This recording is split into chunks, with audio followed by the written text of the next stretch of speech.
Hi, it's Kathy from Raven Vintage. I started working on my prototype book, which I'll explain, and I stopped because I thought maybe somebody might like to see how I was prepping my prototype book. So as you're probably aware by now, Paper Terrace is hosting a very fun collaboration series. So it's the 2024 Paper Terrace Base Pages collaboration series, and it begins July 15th. There's 15 days, and Jessica reached out to some creators to pick a prompt and then do a video to share their take on that junk journal element.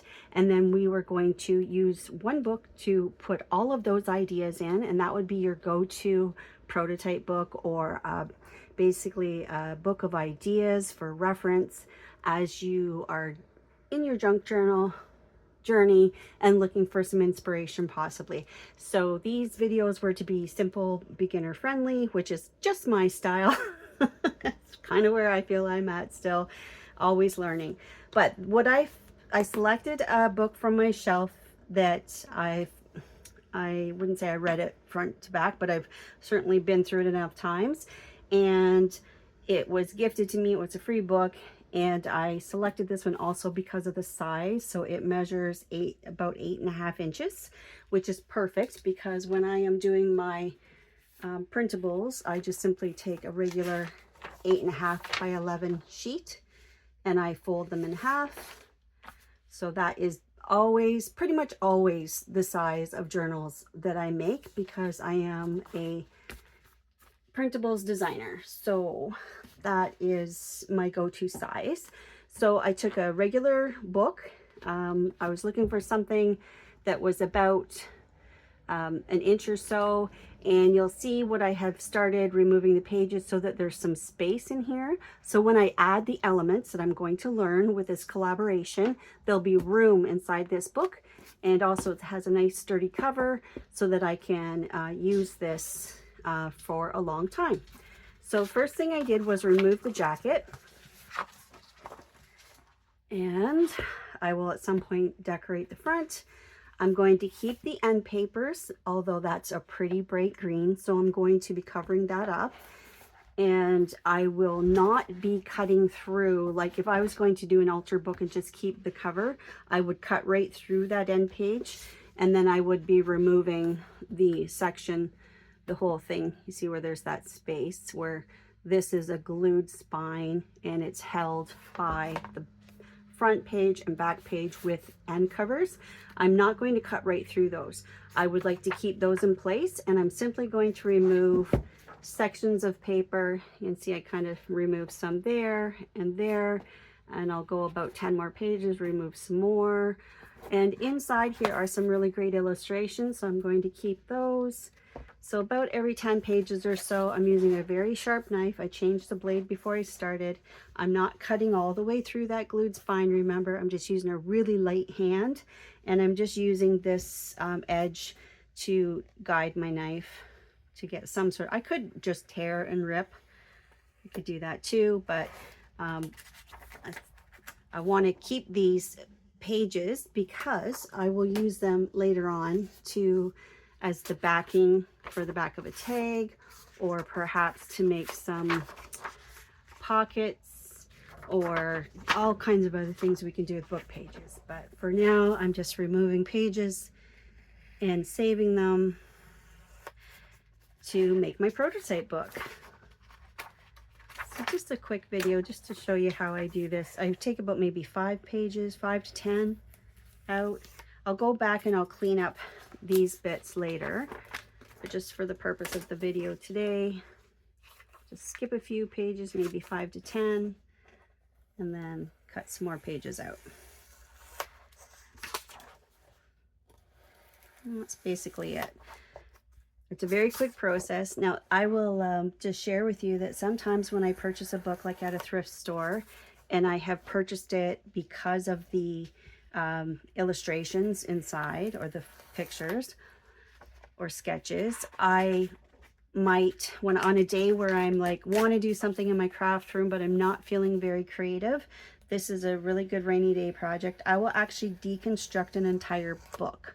So I will remove all of the pages. I'll save the cover to make a junk journal out of in the future.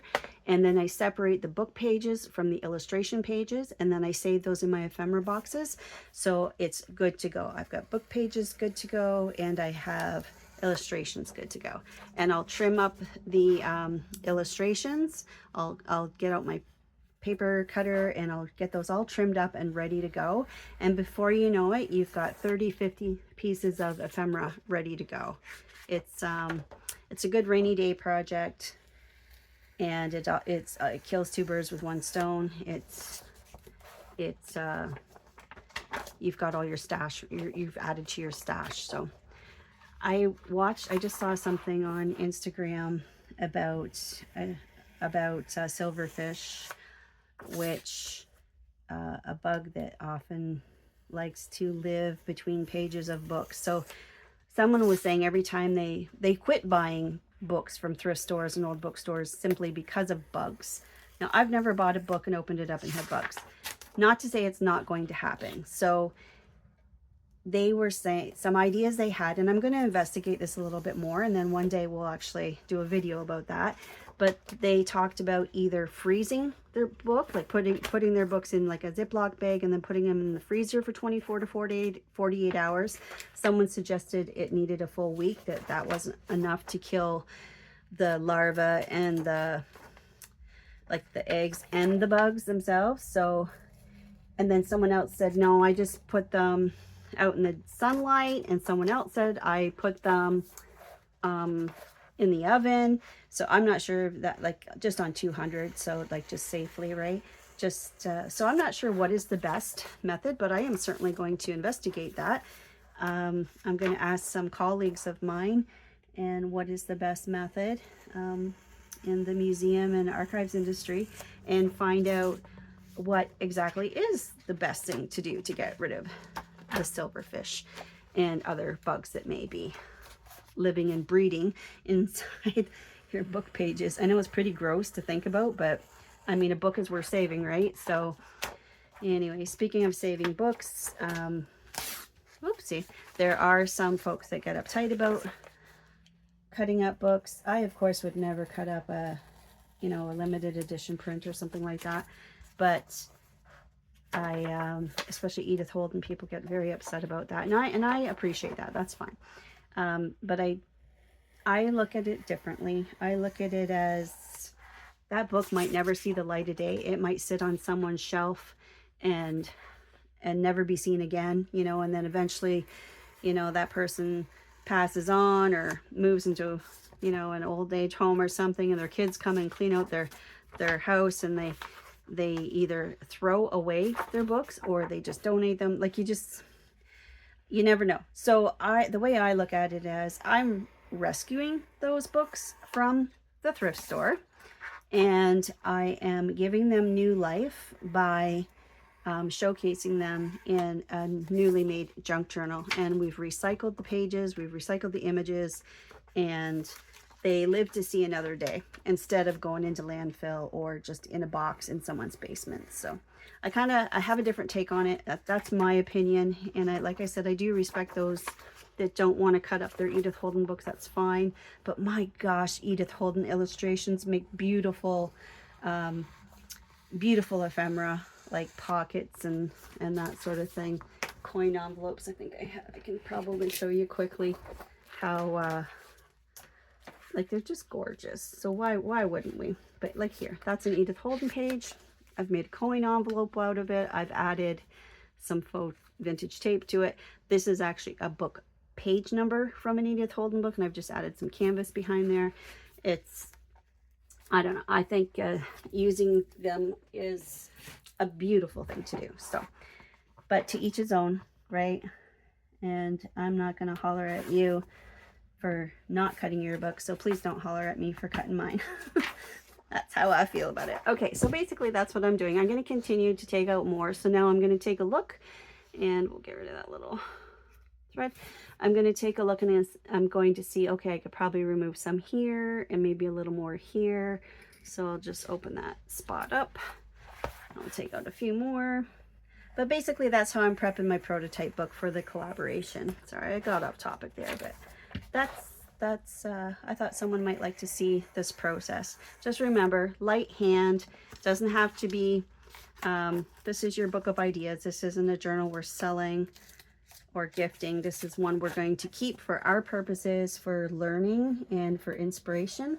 So I'm not concerned about this business here, and it might even get covered up by some of the elements that we do in the collaboration. So, and then once that collaboration's done, I'm sure I'll have more room. Well, maybe not, we'll see. I don't know, it's 15 days worth, and we'll see if there's room for anything else, or I might just start doing this on a regular basis. I think it's a fabulous idea that Jessica has, having this base pages book, your prototype book. So I'm looking forward to it, and I'm sure you'll see me post about it, so follow along.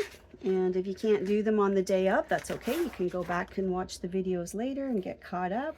That's what I intend to do. Okay, very good. I'll see you in the collaboration. Take care. Bye.